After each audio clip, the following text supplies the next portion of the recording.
on this first Monday in April. I hope everybody's doing well.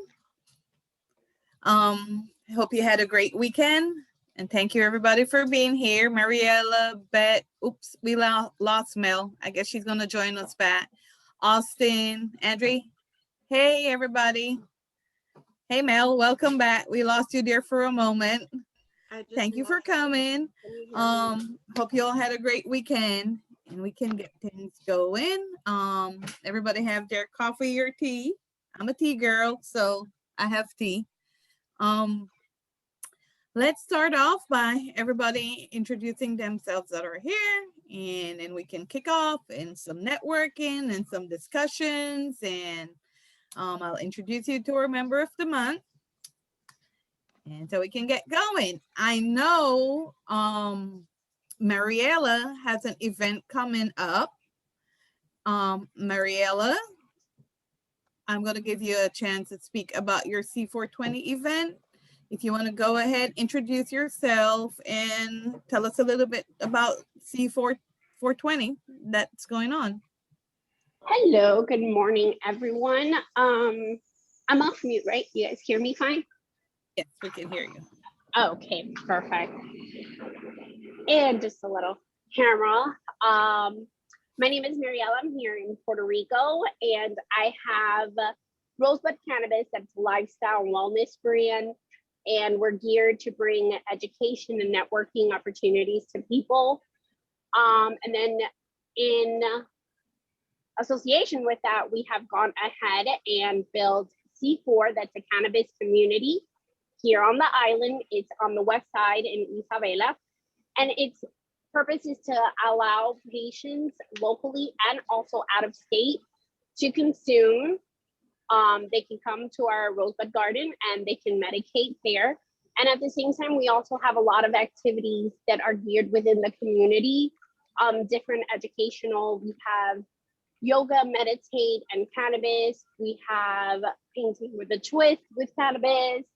And then we also have different programs. We're starting, I was speaking with someone about starting a group for moms to support each other and to do different activities within the community that give back to the kids, especially here after Maria.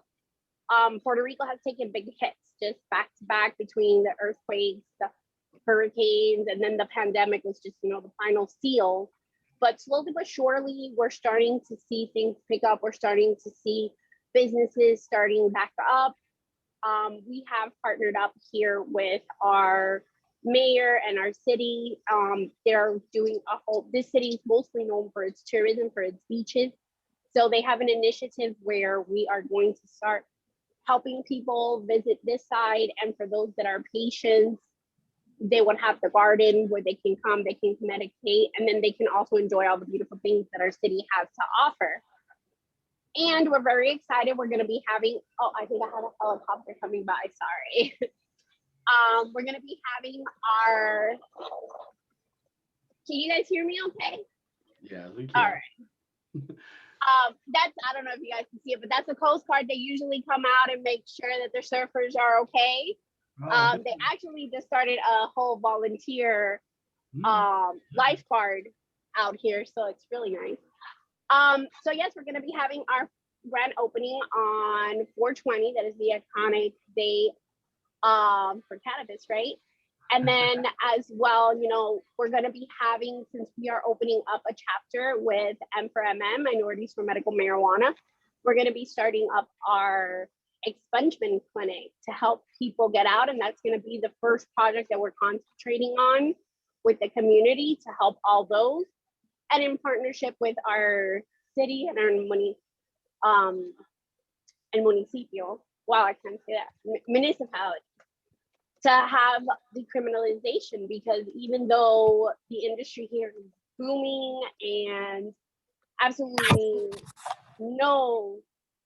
it's not stopping anytime soon, cannabis isn't decriminalized here on the island. So we have a lot of projects coming on.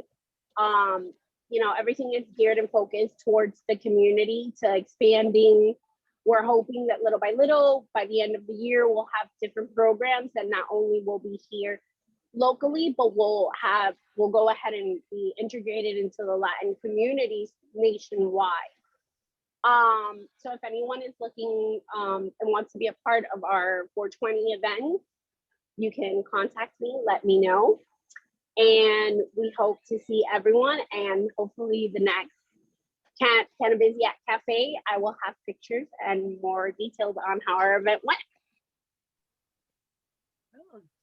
Good, Mariela. Thank you for that. Thank you. And, you know, we look forward to having those pictures and seeing, and you're telling us how the event goes. Is it going to be also anything going to be streaming virtually or anything? Have you? There is an organization that they were going to be doing a rally. So we were thinking of going ahead and streaming that live. So I'm just confirming with them to see how their event is going, to see how we can incorporate it, because they're also a big organization here on the island that helps and gives back for that. And that's, for now, that's what we have. Other than that, you know, we're going to be having music, live art. There'll be food vendors. So it's really, it's a whole community. A lot of people have said that it kind of looks like a cannabis flea market, because you have a lot of participation with the local vendors. We have a lot of businesses. Yeah. So that's pretty much what it is. I mean, we have different people within the industry that are artillery to what is your regular dispensary and cultivation. We have one company that they do 3D printing and prototypes off of hemp. So that was really great. And it's these young kids with a lot of like will, desire, and I think that that's what it is. We have another group that they are doing, what do they do? They have like your urns, but you could turn them into like a hemp plant for like family members. Yep. So I thought that was really neat. I was like, oh, you know, that's very interesting. So it's a lot of different things. I think that Puerto Rico has so much potential, especially since they're not vertically integrated. It's just, you know, getting out there, making the right connections, and then joining groups like Cannabiz where you can network and you meet other people. And I think that's the whole niche to it. Oh, cool. So if there's anything that will be streaming and you have the link, remember to, you know, always you can send it by email to me, and I can email it out to our members as well. You can drop it in Mighty Network, you know, or online community where everybody's in. Definitely do not forget Mighty Networks, Mariela. Austin is like one of the ones that's up there every day. We you have know, to use networks. I give it up to, because I have not only Cannabiz, but I also have the Chairman's Club, and I just don't know how to navigate those things. Like, I just got familiar with Instagram. Prior to all this, like, I just was not like a social media person. So I've had to learn. So I'm getting the hang of all these apps and communicating. Austin puts amazing articles all the time, and sometimes I want to reshare them, and I have to figure it out. So hopefully I will be participating a lot more. Yeah, that's sure. We do need a Cannabiz plane to hit these international events. Oh yes, definitely.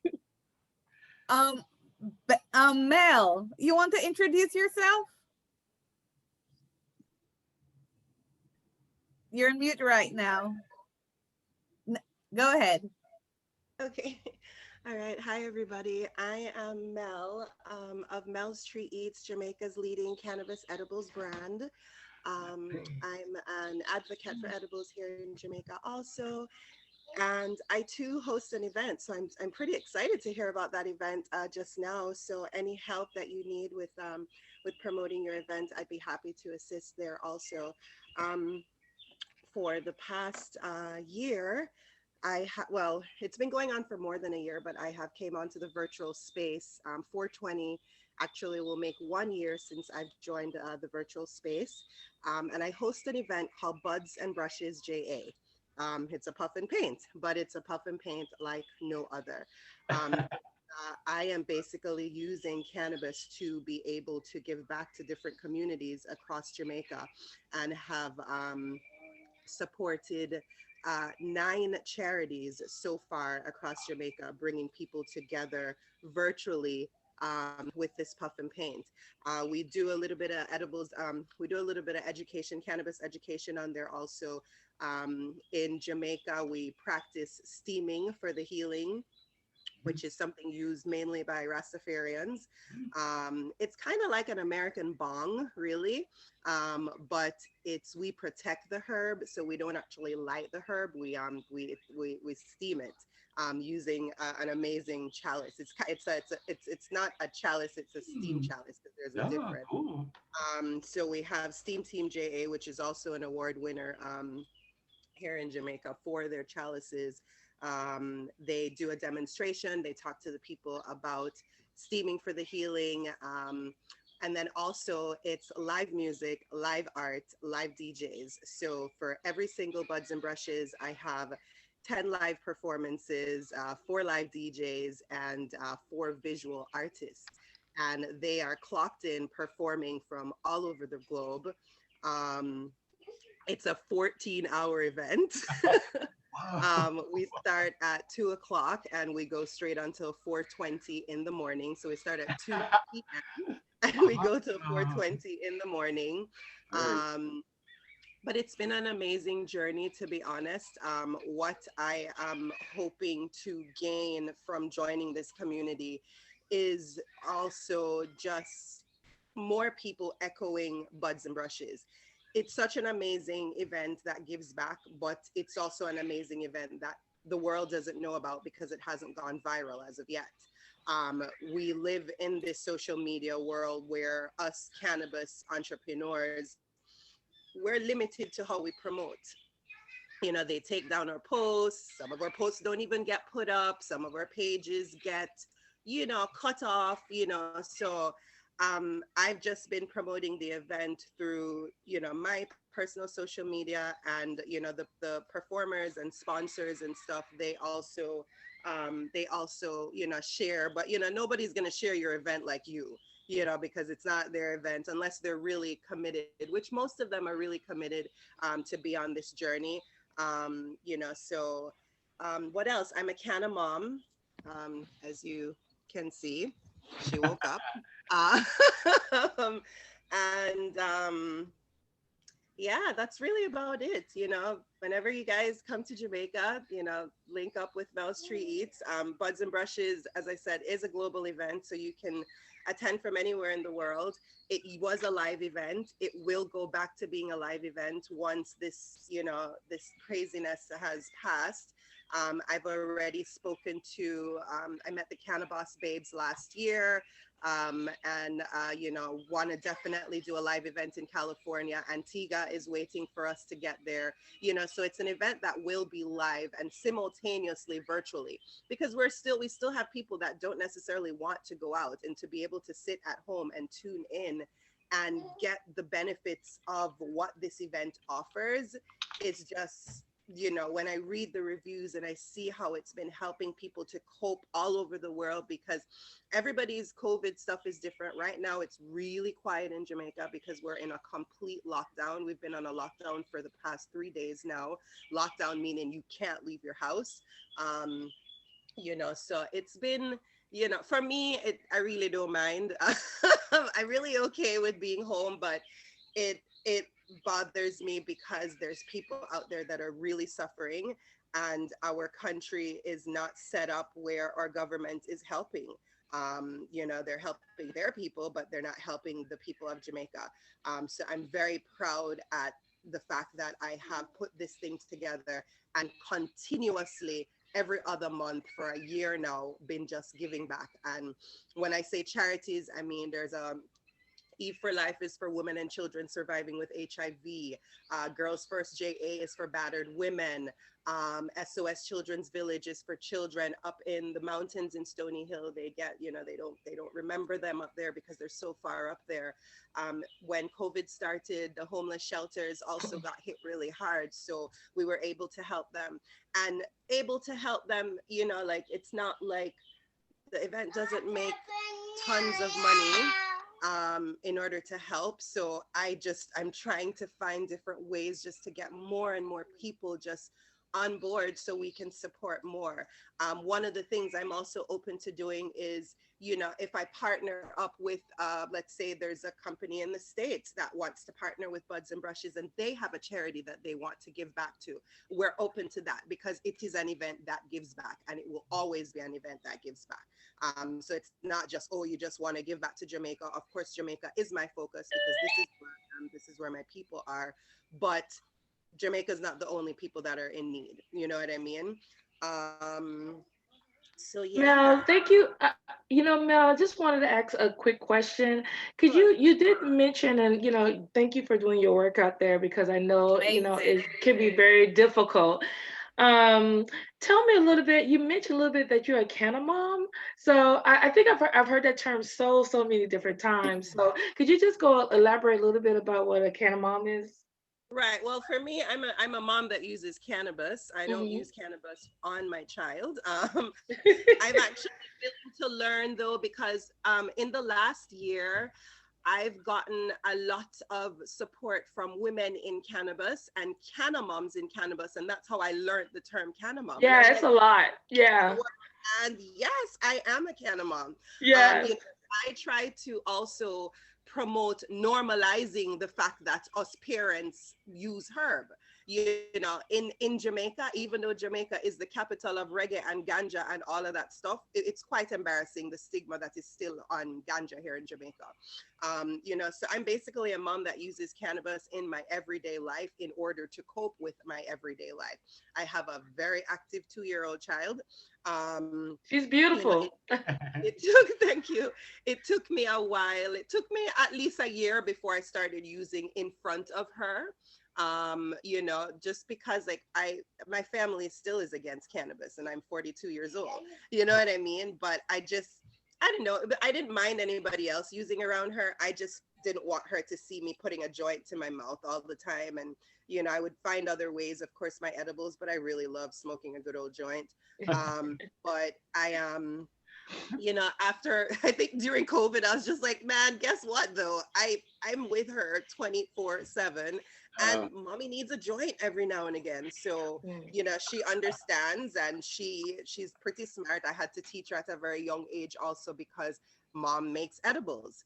So I have to make sure that I keep those things out of her reach. She knows mommy's cookies versus her cookies, so we bake together. So she has hers. It looks different from mommy's. When it's on the table, she goes nowhere close to it. I'm amazed because she loves to eat. So I'm amazed at the fact that she never, ever tries to reach up and grab anything, that is not hers.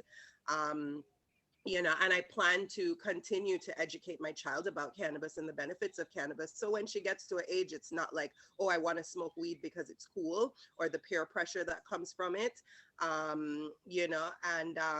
I do definitely want to learn eventually how cannabis can help with kids, especially because I am in the edibles industry, especially because the direction that I am hoping to go into more is the medicinal part of it, because that is also my passion. Because being in the industry for the past 7 years, I would say my customer base is 50-50. I have 50% medical and 50%, recreational. Do I know it all? No, I'm still learning. You know what I mean? I just happen to have so far been, good at what I've been doing and, properly dosing stuff and building relationships now since the past month with one of Jamaica's dispensaries, in order to get some help with legalizing and also help them look into making CBD products. So that's I can go on and on. I'm a talker.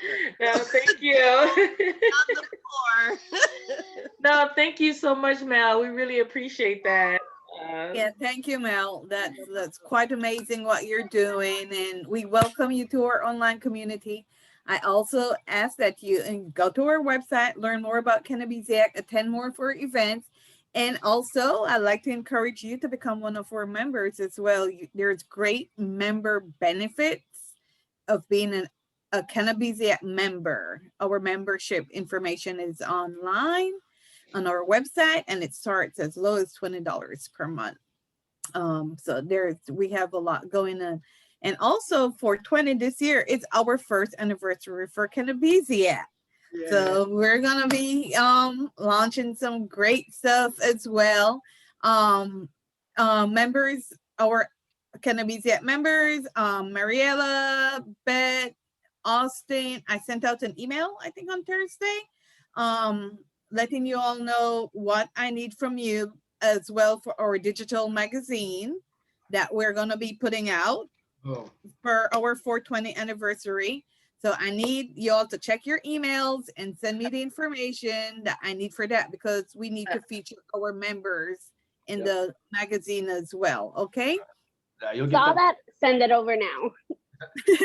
All righty then. Thank you. You guys will be receiving a few emails through, because we have some celebrations. Yes, so you'll be seeing some for me too.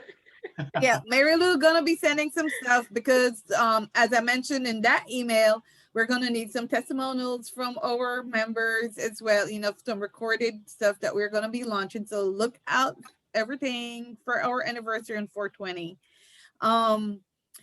And I want to congratulate Beth and Austin as part of Hoi Polloi. They had their soft launch on was that Thursday, you think? Because the weekend has disappeared. Yeah.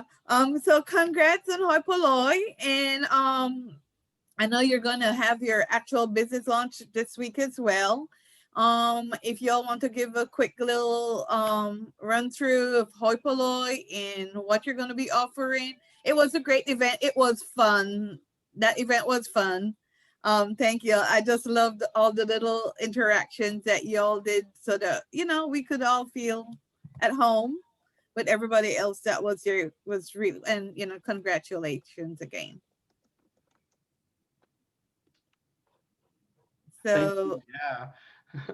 Oop, Beth, you're we're not hearing Beth. Oh no. Yeah, she's looking to see. Oh no, Beth. I know sometimes it does it. What I normally do, like go to the audio settings and leave computer audio and then join it again and see if that helps.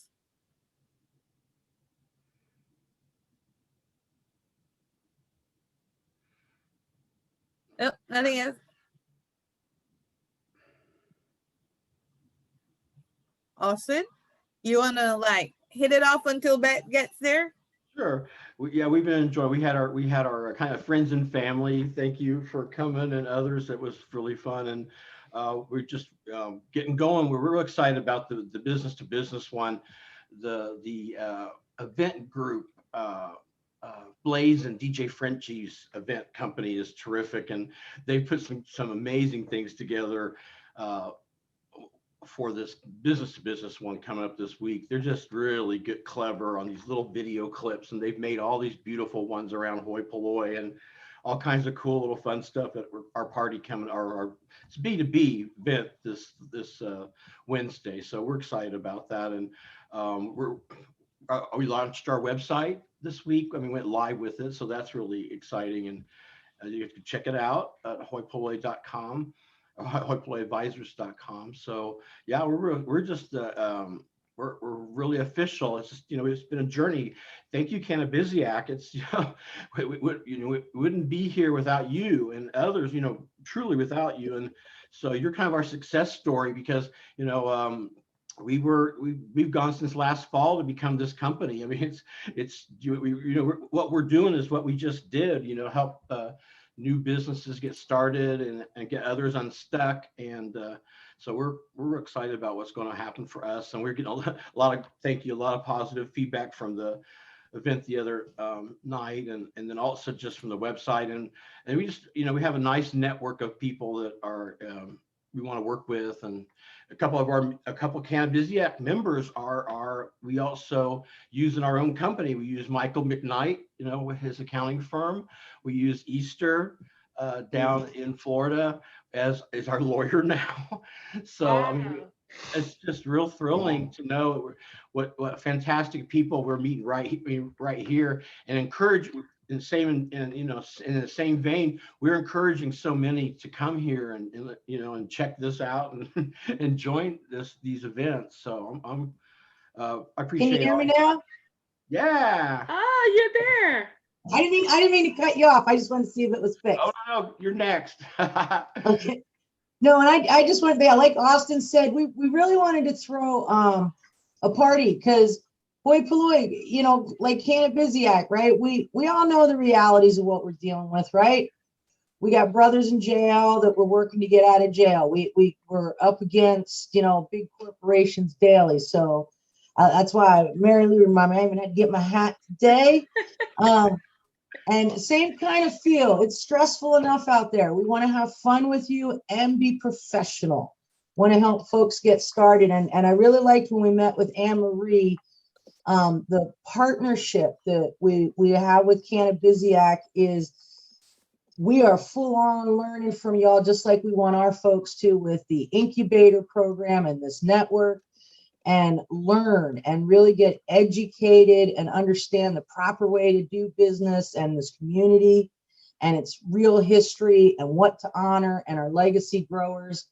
And then we will execute on that education and honor that history and really help the hoi polloi, which originally meant riffraff. And Lord knows we've all been called a lot of names in this industry. Now they want our money, they want our genetics, they want our knowledge. And we're saying, now we'll keep it within our own community and we're going to help each other. So that's really what we want to do, is just along the same mission as Cannabiziac. So we're just thrilled to get started. And I have to say, I have a special, it's my birthday today, so I have a special request from our mixologist. Uh-oh. So I would love for you to kind of visit our website, and if you can, April 7th, show up. And I think the Pilot's Lounge needs a hoi polloi drink. What? Oh, would you do? Don't you? I think what we need a hoi polloi, and I don't know what that would be. So you did it the last challenge you took turmeric and made it into a drink. So I would love to challenge you to come up with a hoi polloi. You know what? I think I might have to look at that challenge. I'm going to take a look at the website, and even if I don't have to say the words, then I can definitely go ahead and. Well, there's the hoity-toity people. We're not the hoity-toity. Okay. We're hoi polloi. Oh, okay. The riffraff, Mary Lou, the riffraff. We're the hoi polloi. We the people. We the people. Okay. Okay. All right, that's great. No, but yeah, it was a fun event. Yeah. Okay, let's move on. Oh, before I forget, let's remember our other events for this month. We have upcoming our hemp happy hour. That's the second Wednesdays in the evening. So remember to join us for hemp happy hour. Then Cannabiziac University, and also the book of the month for this month.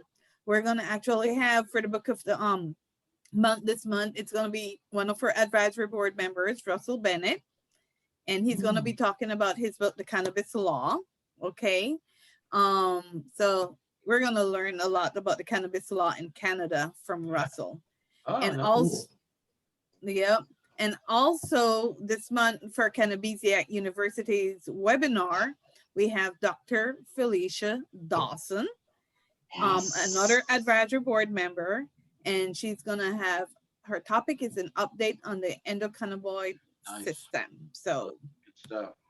yeah, so those, join those and encourage everybody, you know, to sign up and join those events as well. And also we launched last month our Cannabis Builder Incubator program.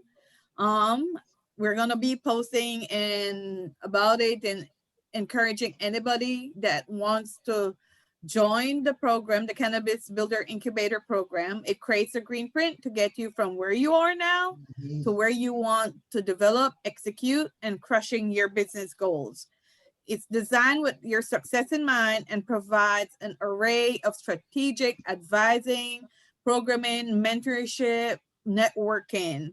If you're interested or know anybody that's interested, visit our website and sign up for the program. You know, if you have an idea and you want to tap in more into the industry, the cannabis industry, or you want to upgrade your existing cannabis industry, we can help you. Cannabiz is the answer, okay? So have a look at that and join that. Also, big news last week was New York legalizing recreational marijuana, and they're tying their move to racial equity. Anybody else read the article? Yeah. Yeah.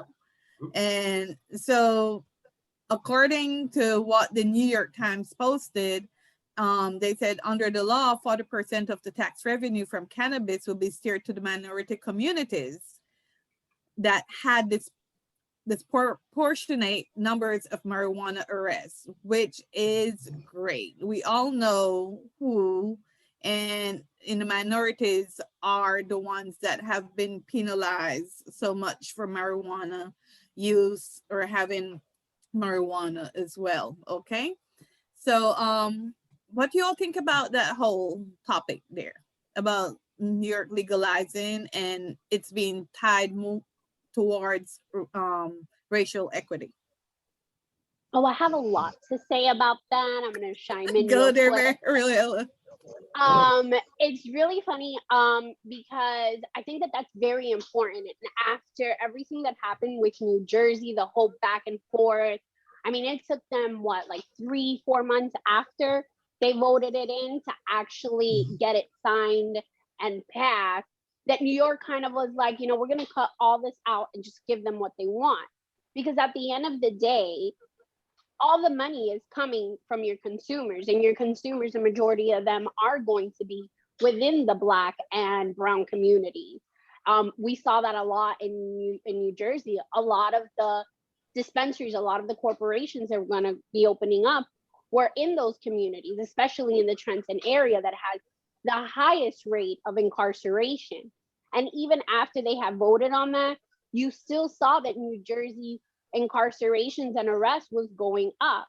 So it's good that, you know, New York kind of did that. And I think that that's going to kind of like highlight and lead the way for other states to model and take as an example, because it's not fair that, you know, these industries are making so much money. There's so much opportunity, but the real people, the ones that, you know, were mostly affected from it, the ones that the cannabis culture influences the most are going to be the ones that are kind of going to get left out.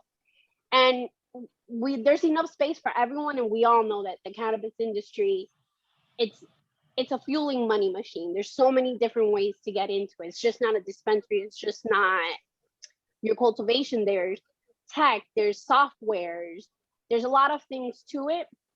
And more people need to understand that we got to give a hand to everyone, and the smaller businesses need to come in, and it should be regulated just like anything else, you know, supply and demand. If there's a demand for it, let everyone have an opportunity to come into it.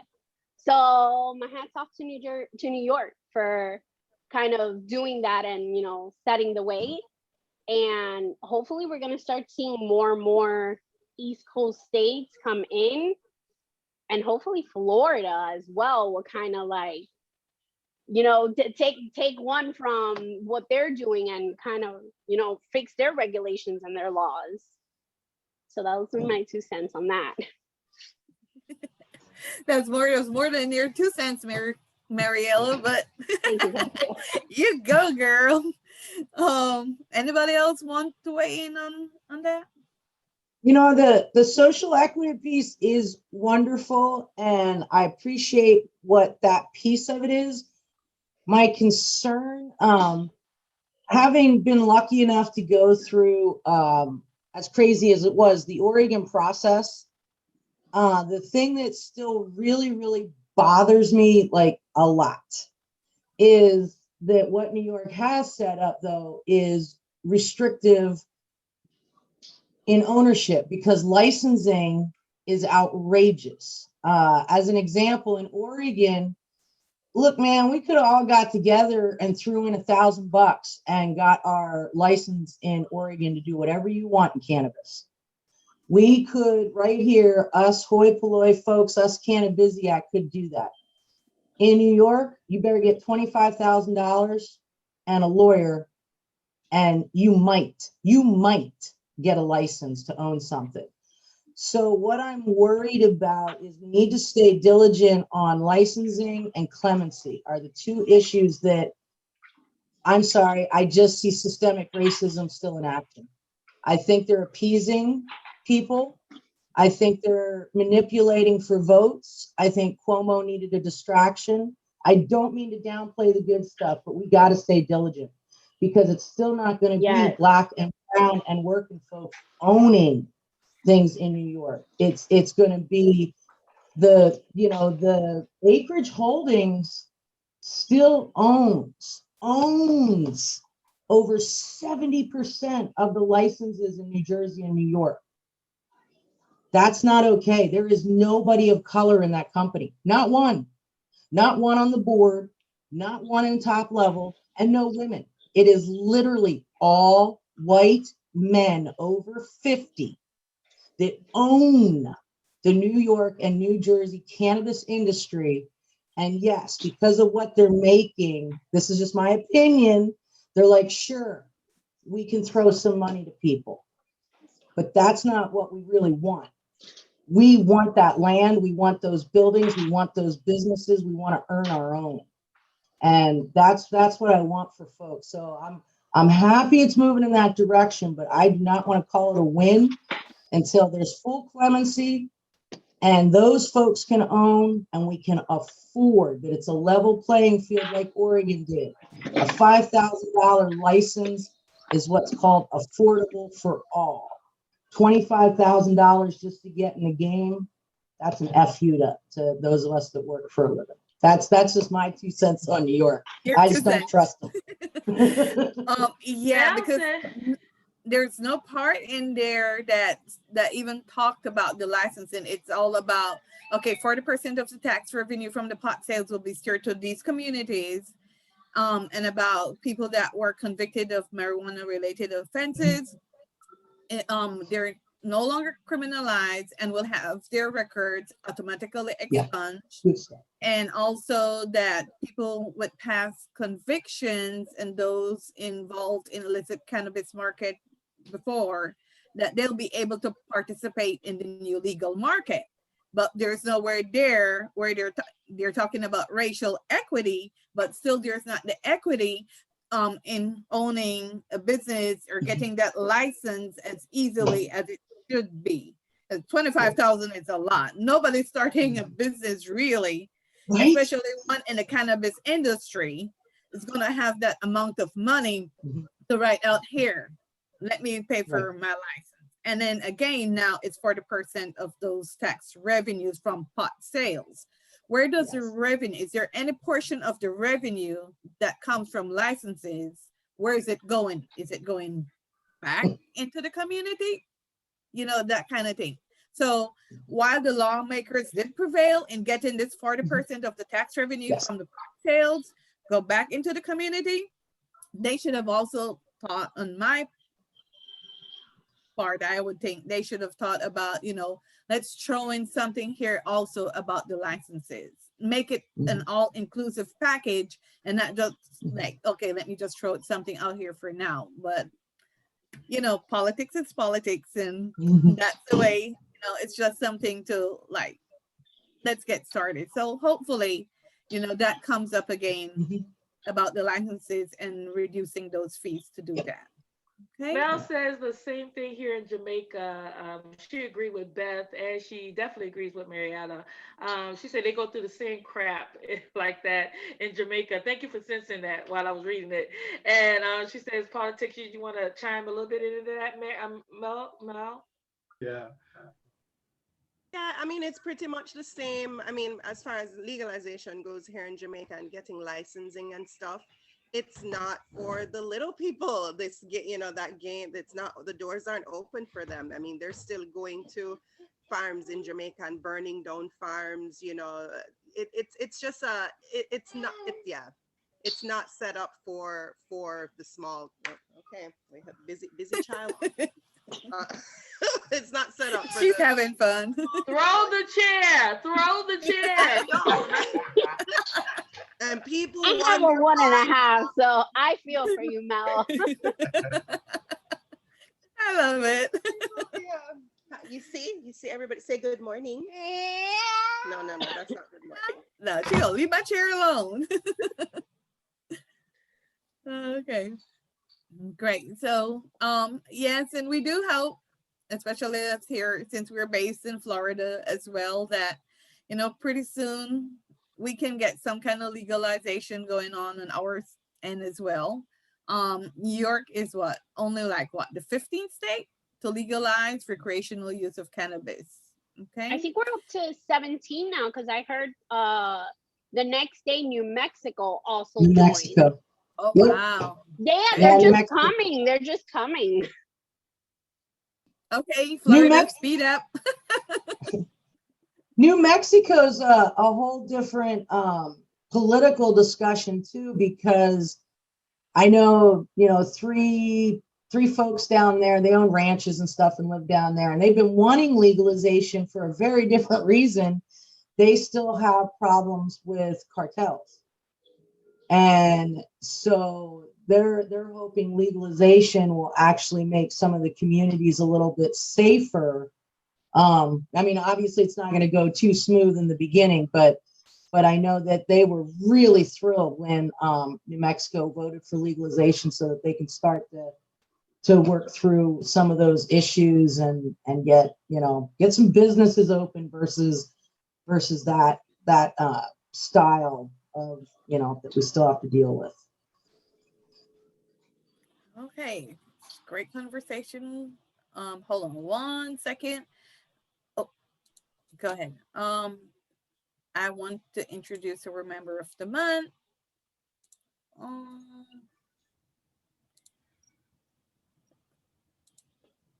Zoom is incorporating with me right now to show my windows.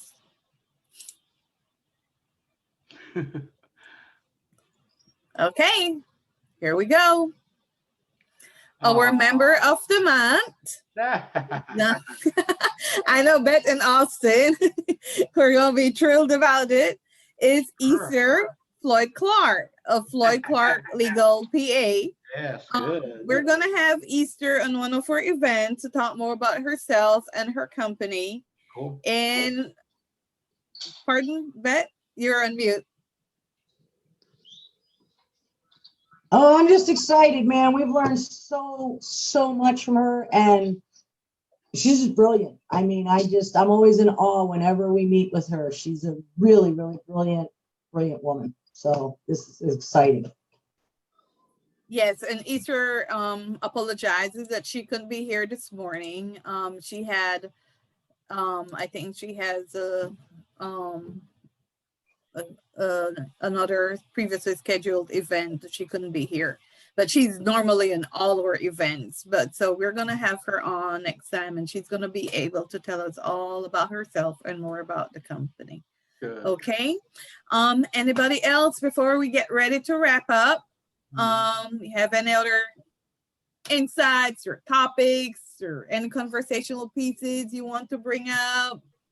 Another plus that we can hope for is it's been introduced bipartisanly. I know Merkley out here in Oregon, I can't remember the Republican, did reintroduce the Safe Banking Act, which is really important. We need to be able to bank safely. So I'm really hoping that that gets a little bit more traction now that Madam Vice President Harris is in office, and I know she's a big supporter of the Safe Banking Act. So I'm hoping we see that move forward. And if anybody does need any help, check out Bank of the West for hemp and CBD, anything non-cannabis, but they can help you with banking. And usually right now it's some local credit unions for cannabis, but we can get that Safe Banking Act through. It opens, again, it'll level the playing field for those of us that bank with regular banks instead of Acreage Holdings, who can put $200 million in with a bank in London and do traditional banking.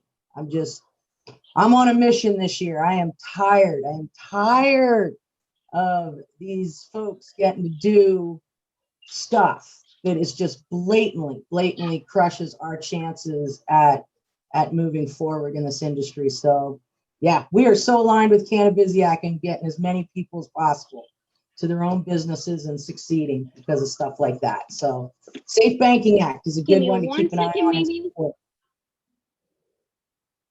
Go ahead, Mariela. Oh no, I'm sorry. It was my daughter. I forgot I was not on mute. It's okay. All righty then. Well, want to thank you all for coming. And this was another great event. Always, great to get together. First Mondays of each month and chit chat and talk and wish each other well for the month and, support each other. Mary Lou, you had anything you wanted to say? Yes, Beth, send me your contact information in the chat, please.